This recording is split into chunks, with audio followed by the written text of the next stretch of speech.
तरुण ही अवस्था आहे की ती वृत्ती आहे याचा आम्ही अभ्यास केला पाहिजे. ज्यावेळेस आम्ही तारुण्याच्या गोष्टी करतो तेव्हा वयात येणं, शारीरिक आकर्षण निर्माण होणं किंवा जोश निर्माण होणं, मस्ती तयार होणं हे आम्ही आज कुठेतरी बघतो. तुमचं तारुण्य तुमच्या शरीराच्या अवस्थेनंतर जर बदलत असेल तर असं तारुण्य ते जर अधोगतीकडे नेणारं असेल तर ते तारुण्य नव्हे. तारुण्याचा अर्थ आहे जिवंतपणा. तारुण्याचं लक्षण हे वयाची मर्यादा किंवा वयाची अवस्था नसून, शरीराची अवस्था नसून जिवंतपणा हे पहिलं लक्षण आहे. जेवढं तुमचं तारुण्य सळसळत आहे कोणत्याही गोष्टीला, हां चला कधी निघायचं आणि कधी सुरुवात करायची, ते योग्य आहे की अयोग्य हे नंतरचा विषय, पण करायचं आहे. मग जिवंतपणाची लक्षणं आमच्यात आहेत का हे आम्ही नेहमी तपासलं पाहिजे. ती लक्षणं तुमच्यात जर असतील तर तुम्ही तरुण आहे. मग तुमचं वय किती याला काही महत्त्व नाही. जसं तुम्ही गाडी चालवताना त्या गाडीला दिशा देता, हँडल फिरवून, स्टेरिंग फिरवून तुम्ही तिला दिशा देता आणि योग्य दिशेला तिला घेऊन जाता, तसं तुमच्या तारुण्याला तुम्ही योग्य दिशा दिली पाहिजे. आणि योग्य दिशा देण्यासाठी मित्रांनो आपल्याला अध्यात्माची गरज आहे. आज जर आम्ही आमचे तरुण बघितले तर 80 वर्षाचे तरुण आणि 20 वर्षाचे म्हातारे अशा प्रकारची परिस्थिती मी नेहमी वर्णन करत असतो. हे कशावरून? त्यांच्या लक्षणांवरून. तारुण्याचा चुकीचा वापर केल्यानंतर, त्या ऊर्जेचा चुकीचा वापर केल्यानंतर जे अनुभव गाठीस येतात त्यातून माणूस अनुभवी बनतो, मग त्याला होश होतो. पण होश येऊन उपयोग काय? जोश निघून गेलेला असतो. आज आमचे जे देव आहेत ते सगळे, तुम्ही एखादा तरी देव म्हातारा पाहिला का? हा दाढी पिकली आहे, काठीवर आला आहे आणि देव आहे असं पाहिलं का तुम्ही? सगळे देव फोटोमध्ये कसे आहे? तरुण आहे, कारण जिवंतपणा आहे. तुषार सिंचनाच्या पाईपला जसे छिद्र पडलेले असतात ना, तसे आमच्या तरुणाच्या ऊर्जेला कितीतरी छिद्र पडलेले. कुठेतरी मनोरंजन करायचं आहे, कुठेतरी तारुण्य कुठेतरी व्यर्थ वाया घालवायचं आहे, टाईमपास करायचा आहे. टाईमपास म्हणून लोक काही पण करतात. मरणार तर सगळेच आहे, पण ऊर्जेच्या एका उच्च स्तरावर जाऊन मरा ना. जमिनीवर वाहणाऱ्या पाण्यामध्ये कोणी वेडं होत नाही, उंचावरून पडणाऱ्या पाण्यासाठी लोक वेडे होतात. हे लक्षात ठेवा, कारण त्यात ऊर्जा आहे. पेटण्यासाठी योग्य इंधन पाहिजे, तेव्हा ती ऊर्जा पेटते. आणि म्हणून सकस आणि सात्विक आहार आम्ही घेतला पाहिजे. प्रोसेस्ड फूड असेल, तामसी फूड असेल, हे आम्ही टाळलं पाहिजे. तर तुमच्यातलं तारुण्य सळसळून बाहेर येईल. तरुणाईची जी 3 लक्षणं आहे, पहिलं जिवंतपणा, दुसरी ऊर्जा आणि तिसरं म्हणजे प्रामाणिकपणा. प्रामाणिकपणा हा लक्षात ठेवा धाडशी माणसाकच असतो. तरुणांनीच या जगाचं मार्गदर्शन केलं पाहिजे, या जगाचं नियोजन केलं पाहिजे आणि त्यांनी नेतृत्व केलं पाहिजे. आणि त्यांनी जर नेतृत्व केलं, चुका पण होतील परंतु विकास होईल. आणि सर्वात महत्त्वाची गोष्ट म्हणजे हे जग सुंदर होईल. ज्ञात ब्रह्मांडामध्ये सर्वात सुंदर जर ग्रह कोणता असेल तर तो आमची धरती माता आहे. आणि तिला मात्र आम्ही नरक बनवतोय, ह्यात काही दुमत नाही.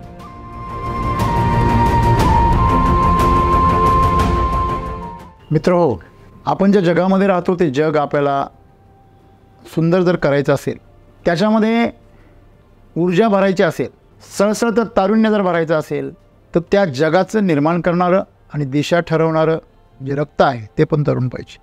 इतिहासाची पानं जर आम्ही उचकून पाहिलीत की तरुणाईचा जो जोश आहे, उत्साह आहे, त्याच्यामध्ये धाडस आहे. मृत्यूलाही न घाबरता कुठल्याही प्रकारचं साहस करून जे पराक्रम आज आम्ही बघतो आहोत, त्या पराक्रमाच्या गाथा या तरुणाईनी सजलेल्या आहे. नेमकं तरुण ही अवस्था आहे की ती वृत्ती आहे याचा आम्ही अभ्यास केला पाहिजे. ज्यावेळेस आम्ही तारुण्याच्या गोष्टी करतो तेव्हा वयात येणं आणि शारीरिक आकर्षण निर्माण होणं किंवा जोश निर्माण होणं, मस्ती तयार होणं हे आम्ही आज कुठेतरी बघतो. पावसाळ्यामध्ये बेडूक धष्टपुष्ट होऊन टुणूक टुणूक उड्या मारत असतो, इकडून तिकडे उच्छाद करत असतो. तशा प्रकारचं तारुण्य आम्हाला अपेक्षित नाही आहे. बरसाती मेंढक बरसात खत्म होने के बाद लुप्त हो जाते. तुमचं तारुण्य तुमच्या शरीराच्या अवस्थेनंतर जर बदलत असेल तर असं तारुण्य किंवा ते जर अधोगतीकडे नेणारं असेल तर ते तारुण्य नव्हे. तारुण्याचा अर्थ आहे जिवंतपणा. आपण कुठेही जर आपल्याला लागवड करायची असेल तर आम्ही झाडाचं छोटं रोपटं का लावतो? फार जुनं झालेलं झाड आम्ही का लावत नाही? किंवा जुनी त्याची जी काडी आहे किंवा खोड आहे, ते जुनं खोड का आम्ही लावायला घेत नाही? आम्ही तरुण खोड का घेतो? कारण त्याच्यामध्ये जिवंतपणा आहे.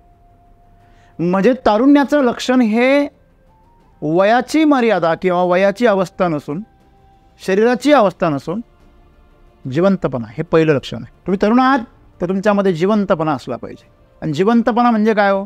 एखादा हिंस्र प्राणी जर वाघ असेल किंवा इतरही कुठलाही प्राणी असेल त्यावेळेस त्याच्यावर ज्यावेळेस हल्ला केला जातो किंवा हल्ली आपण सगळ्या प्राण्यांना जपतो हे की नाही, कारण ते दुर्मिळ व्हायला लागले म्हणून जपतो. पण पूर्वीच्या काळी त्यांची शिकार व्हायची.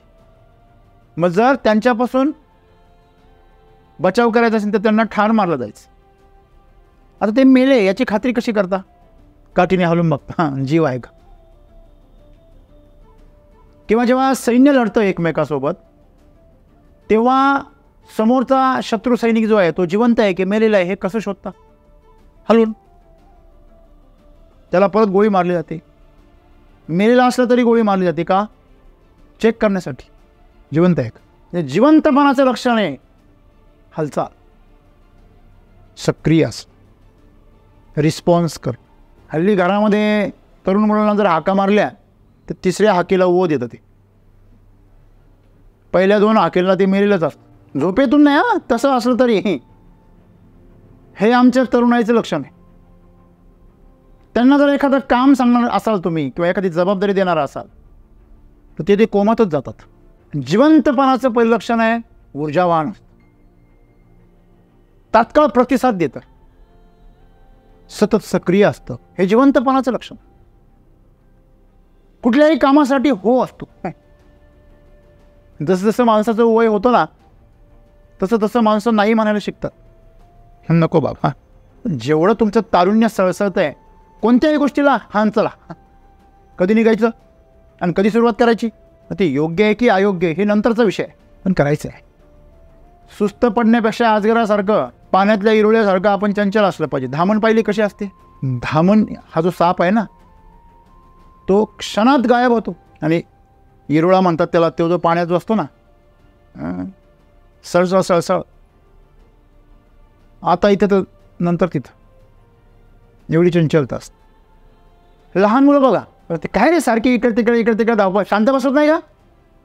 अरे तू शांत बसला त्याला का बसवतोयस? त्याच्यामध्ये जीवन सळसळ करतंय, आपण त्याला शांत, त्याला दिशा दे ना. त्याच्या ऊर्जेला दिशा देण्याची गरज आहे. पण आमच्याकडे ऊर्जाच नाही. आम्हाला वाटतं आम्ही एवढे शांत बसू शकतो, हा का बसू शकत नाही? खरं तो तरुण आहे, त्याच्यामध्ये जिवंतपणा आहे आणि त्याच्या जिवंतपणाला दिशा हवी आहे व्यक्त होण्यासाठी. मग जिवंतपणाची लक्षणं आमच्यात आहेत का हे आम्ही नेहमी तपासलं पाहिजे. ती लक्षणं तुमच्यात जर असतील तर तुम्ही तरुण आहे. मग तुमचं वय किती याला काही महत्त्व नाही. 80 वर्षाचा शेलार मामा सुद्धा तरुण होत. संभाजीराजे मी नेहमी सांगतो 65 किलोची तलवार उचलायची. आमचा आजचा तरुण 57 किलोचा आहे. ती तलवार डोक्यावर ठेवली ती चिरीत खाली जाईल त्याला. सांगण्याचं तात्पर्य आहे तारुण्य काय आहे याचं पहिलं आम्ही वर्णन समजून घेतलं पाहिजे. तर सद्गुरू इथं वर्णन करता जिवंतपणा पहिलं त्याचं लक्षण आहे. ते पुढे जाऊन काय सांगता या अगोदर पहिलं तारुण्य काय हे समजून घेणं गरजेचं आहे. छत्रपती शिवाजी महाराज किती वर्षांचे होते जेव्हा त्यांनी संकल्प केला, प्रतिज्ञा केली, हे राज्य व्हावे ही श्रींची इच्छा, आणि करंगळी कापली आणि रक्ताचा अभिषेक केला. आज श्रावणी समोरच आहे.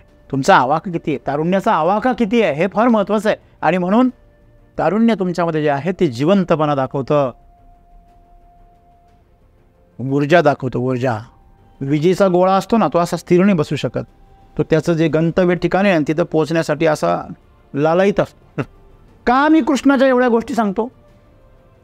अरे छोट्याशा बालपणामध्ये त्यांनी एवढ्या गोष्टी केल्या जेवढ्या हजारो बालकांना, लाखो बालकांना मिळून करता येत नाही, त्यांच्या आयुष्यात घडत नाही. कोट्यावधी बालकांच्या आयुष्यात जेवढ्या गोष्टी घडल्या नाही तेवढ्याच त्याच्या छोट्याशा आयुष्यामध्ये घडल्या. तरुणपणामध्ये किती लढाया लढला असेल श्रीकृष्ण याची गणती नाही. पण आम्ही त्याला देव म्हणतो आणि थोडं बाजूला होतो. तू देव आहेस, पूजा करतो तुझी. तुझ्यातला देव काय झोपला आहे का? आणि त्याला झोपेला ठेवायचा आहे का? ज्योत से ज्योत जला ते चलो, त्याच्या ज्योतीवर तुमची ज्योत पेटवा ना. तुमचा पण थोडा भडका होऊ द्या. आमचा भडका होतो नको त्या ठिकाणी. अत्याचार करण्यासाठी, हिंसा करण्यासाठी, स्वार्थासाठी, लोभासाठी, मोहासाठी, भ्रष्टाचारासाठी, खोटं बोलण्यासाठी इथं आमचा भडका होतो. पण आमचा भडका कल्याणासाठी, शांततेसाठी, आनंदासाठी आणि सर्जनशीलतेसाठी नाही होत. आणि म्हणून सर्जनशीलतेसाठी जर आमचा बडका झाला तर त्या ऊर्जेला खऱ्या अर्थाने ताकद आहे. मला सांगा, तुम्हाला अन्न शिजवण्यासाठी जो अग्नी काम करतो तोच अग्नी तुम्हाला पण पेटवतो चितेमध्ये का वेगळा आहे का असं काही आहे? चितेमध्ये त्याची वेगळा व्हेरियंट असतो. हां, इकडे कोविड-19 आहे, इकडे कोविड-20 आहे, असं काही आहे का? नाही. तो अग्नी आणि हा अग्नी एकच आहे, ऊर्जा एकच आहे. एक तारते तर एक मारते. मित्रांनो, तारुण्य तुमचं जर जागृतपणे तुम्हाला जर अनुभवायचं असेल तर तुम्हाला स्वतःला ओळखलं पाहिजे, स्वतःमधल्या शक्तीला तुम्ही अनुभवलं पाहिजे आणि तिला योग्य दिशेने तुम्ही प्रवाहित केलं पाहिजे. जसं तुम्ही गाडी चालवताना त्या गाडीला दिशा देता, हँडल फिरवून स्टेअरिंग फिरवून तुम्ही तिला दिशा देता आणि योग्य दिशेला तिला घेऊन जाता, तसं तुमच्या तारुण्याला तुम्ही योग्य दिशा दिली पाहिजे. आणि योग्य दिशा देण्यासाठी मित्रांनो आपल्याला अध्यात्माची गरज आहे. आणि असेच माणसं भविष्यामध्ये जगाची दिशा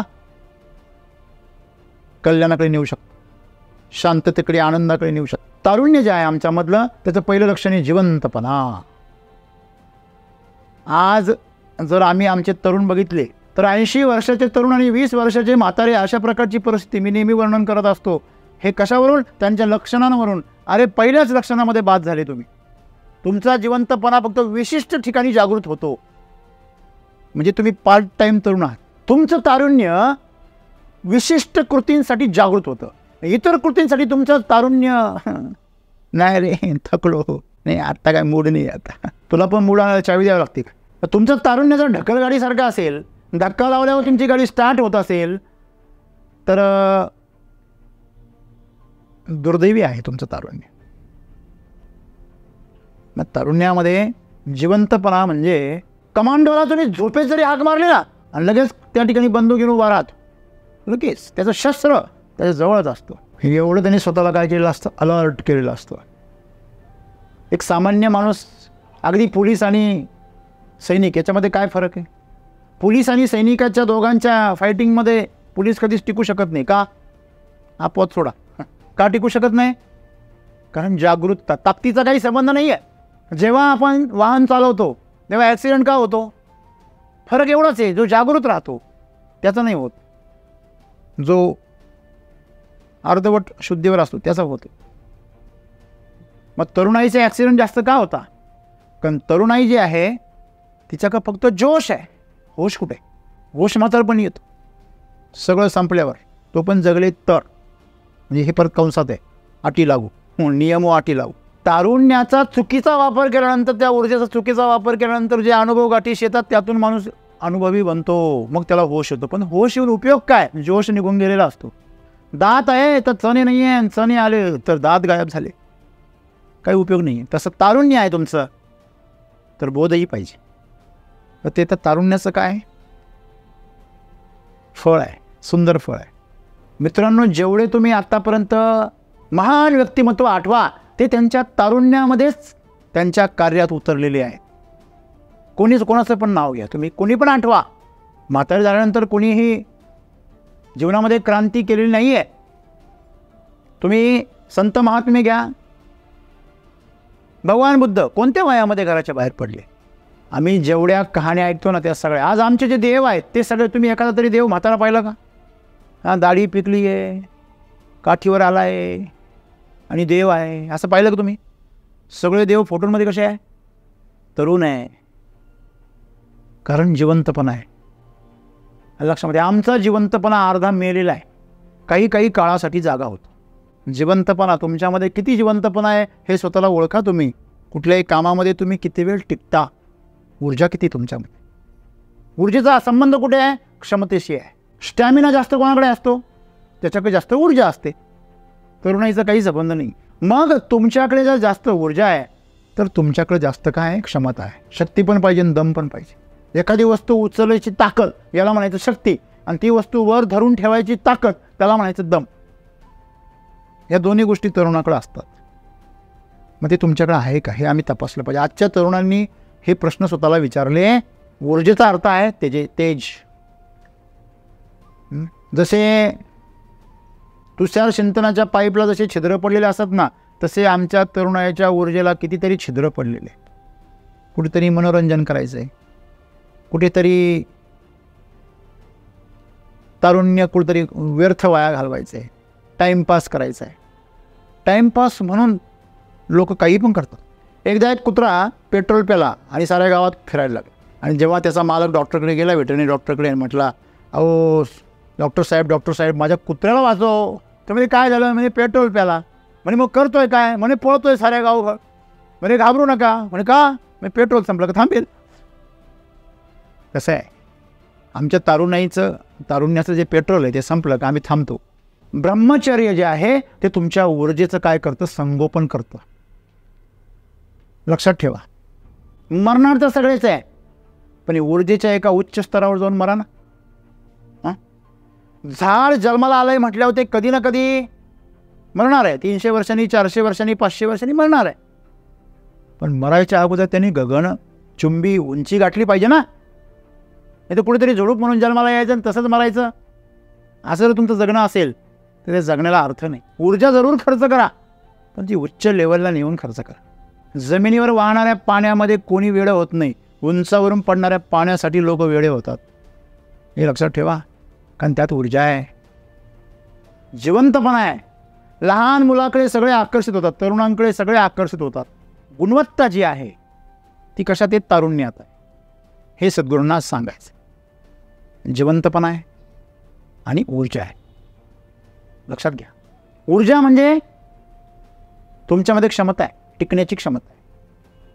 ज्या फळामध्ये जास्त पोषक तत्व असतात ते फळ जास्त टिकतं, कारण ऊर्जा आहे. आणि आज सगळे खेळाडू जे स्पर्धेमध्ये 1 नंबर येतात त्यांच्याकडे काय आहे? ऊर्जा आहे, म्हणून ते टिकतात. लक्षात घ्या, बाकी दुसरं काहीच नाही आहे. मग तुम्ही तुमची क्षमता वाढवली पाहिजे, त्यासाठी तुमची ऊर्जा वाढली पाहिजे. आम्ही खातो काय ह्याच्यावर सुद्धा आमचं लक्ष नाही. तुम्ही जर भूस खायला लागले तर खाली चपात्या कशा काय पडतील? तुम्ही जर वरून गिरणीमध्ये भूस टाकलं, खालून चपात्या निघतील का? तसं ह्या मशीनमध्ये तुम्ही टाकता काय? मग ऊर्जा टाकली पाहिजे, तर ती ऊर्जा पेटेल. पेटण्यासाठी योग्य इंधन पाहिजे, तेव्हा ती ऊर्जा पेटते. आणि म्हणून सकस आणि सात्विक आहार आम्ही घेतला पाहिजे. प्रोसेस्ड फूड असेल, तामसी फूड असेल, हे आम्ही टाळलं पाहिजे. तर तुमच्यातलं तारुण्य सळसळून बाहेर येईल. एकदा तुम्ही पडले अंथरुणावर तर तुमची उठायची जर इच्छा होत नसेल, तुम्हाला जर कोणी हाक मारली, नको रे, थांब रे, उठतो रे, म्हणजे तुम्ही तरुण नाही आहे. तुमचं म्हातारपण आणि तरुणपण सोबतच चाललेलं आहे. एक पाय तरुणाचा, एक पाय म्हाताऱ्याचा.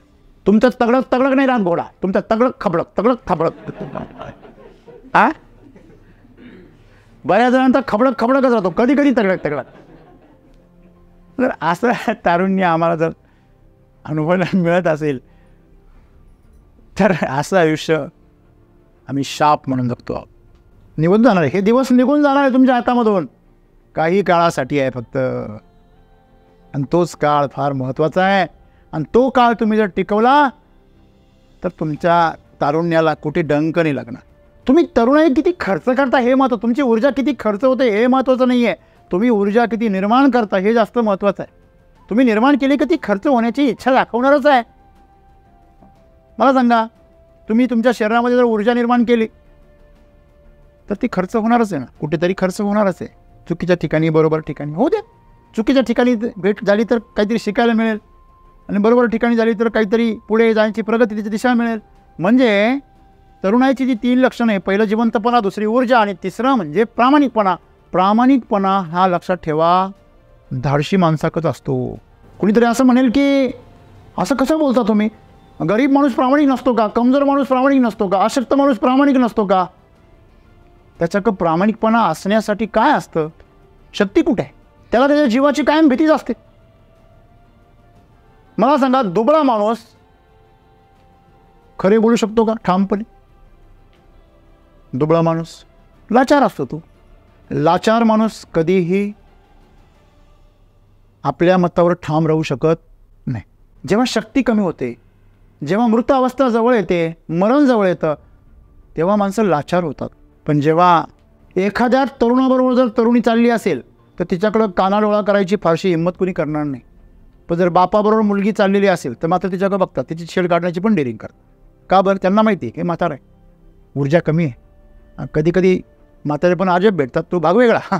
शरीराने म्हातारा असेल तो, पण जर तरुण असेल आतमधून तर यांचं काही खरं नाही. लक्षामध्ये वरतून बाप असतो, तो भाग आणखीन वेगळा.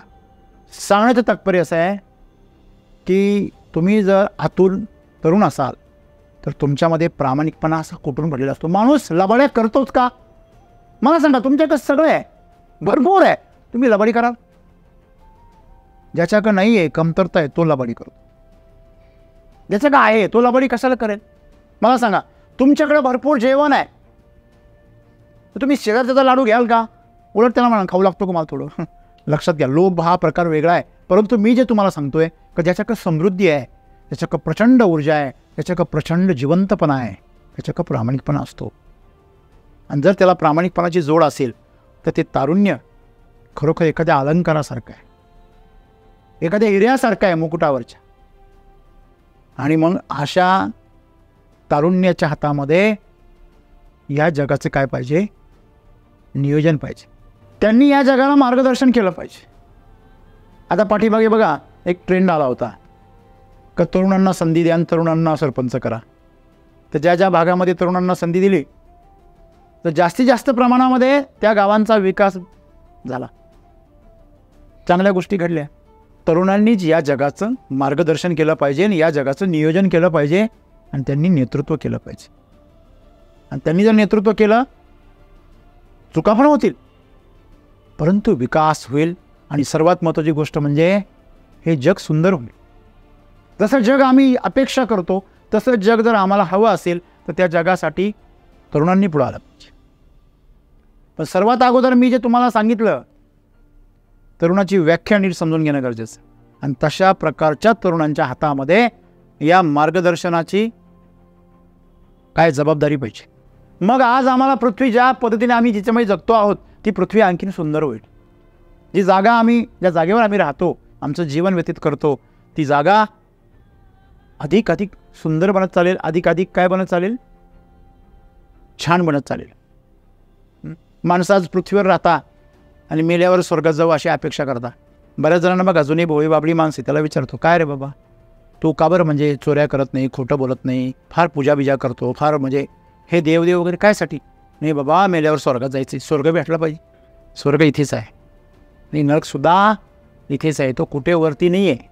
हां, जेव्हा हे सॅटेलाईटसाठी आपण रॉकेट सोडतो तेव्हा लांबून ज्यावेळेस पृथ्वी पाहतो तेव्हा तिच्या खाली वर काही नाही आहे. असं पण नाही आहे, खाली पण वर असं काही नाही आहे. पृथ्वी गोल आहे, आपल्या खाली पण पृथ्वीच आहे. कळते का तुम्हाला? आणि त्याच्या आजूबाजूला सर्व काय आहे? आकाश आहे. स्वर्ग इथेच आहे. या संपूर्ण ब्रह्मांडामध्ये, ज्ञात ब्रह्मांडामध्ये सर्वात सुंदर जर ग्रह कोणता असेल तर तो आमची धरती माता आहे. आणि तिला मात्र आम्ही नरक बनवतोय, ह्यात काही दुमत नाही.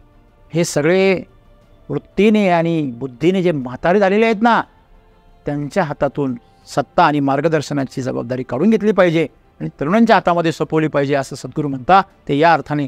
आणि मग मी म्हणतो या जगाची कशाला, प्रत्येक कुटुंबामध्ये असेल, प्रत्येक संस्थेमध्ये असेल, प्रत्येक ठिकाणी माझी तर अशी अपेक्षा आहे की तरुणांनीच पुढे आलं पाहिजे. आणि त्या सर्व अनुभवी लोकांनी त्यांना काय केलं पाहिजे? सपोर्ट केला पाहिजे, त्यांना आधार दिला पाहिजे, त्यांना प्रेरणा दिली पाहिजे. तुम्ही तुमच्या पद्धतीने या जगाचा कारभार चालवला पाहिजे असं त्यांना प्रोत्साहन दिलं पाहिजे. आणि ती वेळ आता आलेली. नाहीतर या बुरसटलेल्या आणि मनाने म्हातारे झालेल्या लोकांच्या हातामध्ये जे नियोजन आहे हे या पृथ्वीला भयंकर नरक दिल्याशिवाय राहणार नाही. आणि म्हणून आपण सर्वांनी आपल्यातलं तारुण्य पहिलं जिवंत केलं पाहिजे, जागृत केलं पाहिजे आणि या जगाला मार्गदर्शन केलं पाहिजे. हे जग सुंदर बनवलं. धन्यवाद.